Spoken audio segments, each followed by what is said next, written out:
भक्तमाल से बहुत सुंदर सी कथा लेकर के चल रहे हैं। जो नरसिंह मेहता जी की आप सभी लोग कथा सुनते हैं, जो गुजरात के रहने वाले थे और मांगरोल गांव के निवासी थे। तो इन्हीं के एक चाचा जी थे जिनका नाम था पर्वत दास। भगवान श्री कृष्ण ठाकुर जी के अनन्य भक्तों में से ये भी एक भक्त थे और प्रेम से रण छोड़ सांवरिया भी कहा करते थे भगवान को। कहा जाता है कि इनकी सेवा कुछ और नहीं थी, बस इतनी सेवा थी कि शाम को गमला में तुलसी बो देते और सवेरे जब थोड़ा सा तुलसी उसमें दिखाई देने लगती तो वही तुलसी का गमला ले करके रण छोड़ सांवरिया के वहां जाते मांगरोल से और भगवान को द्वारिका में चढ़ा करके वो गमला समर्पित करके फिर घर को लौट आते।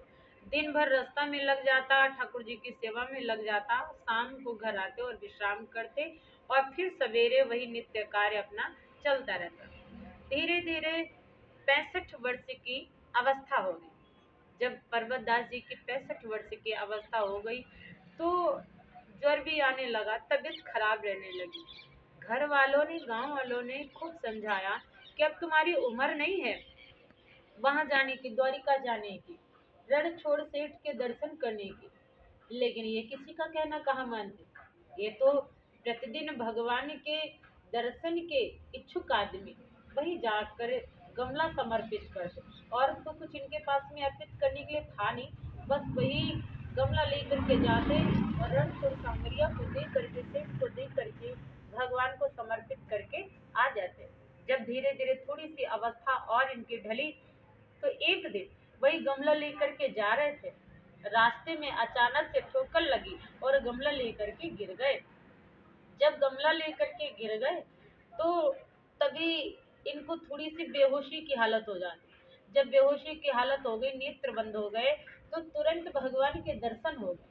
भगवान ने स्वप्न में वही आकर के कहा कि अब तुम यहाँ पे मत आया कर, मैं स्वयं वही आ जाऊंगा और वही आकर के तुम्हारे इन गमलों को स्वीकार करूंगा, तुम्हारी सेवा को स्वीकार करूंगा। मैं तुम्हारी भक्ति से बहुत प्रसन्न हूँ, इसलिए अनन्य भक्तों में से आप भक्त हो और मैं वहीं पे आके तुम्हारी सेवा को स्वीकार करूंगा। इस प्रकार से जब बात सुनी, जैसे नेत्र खुले तो भगवान के दर्शनों के लिए आकुल होने लगे। इधर उधर देखते तो कहीं भगवान दिखाई न देते, तो स्वप्न पे ज्यादा भरोसा नहीं हुआ। जैसे फिर से थोड़ा सही से उठे तो फिर आकाशवाणी हुई कि भगवान स्वयं आपके घर को आएंगे, आपके गांव में आएंगे। इतना कह करके, इतना सुन के मन में विश्वास प्रबल हो गया और वहां से चल दिए। तब तक के एक गांव का एक जो बढ़ई था, उसने, कहा जाता है कि 65 दिन लगाए सिंहासन बनाने में। वो सिंहासन मांगरोल गांव को पहुंचाया गया।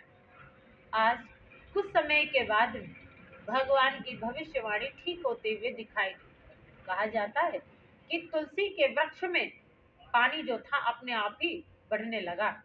जब पानी अपने आप ही बढ़ने लगा तो उसी में भगवान की प्रतिमा प्रकट हो गई। भगवान की प्रतिमा प्रकट हो गई और ये पर्वत दास जा करके भगवान के स्वरूप को देखते ही मंत्र मुग्ध हो जाते हैं। भगवान की कृपा को प्राप्त करके अपने आप को धन्य बना लिया, धन्य समझ लिया और तभी से वो मांगरोल में भगवान का स्वरूप आज भी विराजमान है। बहुत पवित्र स्थान माना जाता है। जो भक्त दर्शन करने जाते हैं गुजरात के मांगरोल गांव में, भगवान रणछोड़ सांवरिया के सेठ के दर्शन करने जाते हैं, उनके ऊपर भी भगवान की असीम अनुकंपा होती, असीम कृपा होती। तो ऐसे पर्वत दास जी को भगवान ने दर्शन दिए और उनको अनन्य भक्तों में से भक्त स्वीकार किया। इस प्रकार से भगवान अनन्य भक्तों पर कृपा करते हैं। आप सभी पर भी भगवान कृपा करें। सभी प्रेम से बोले जय श्रीमन नारायण।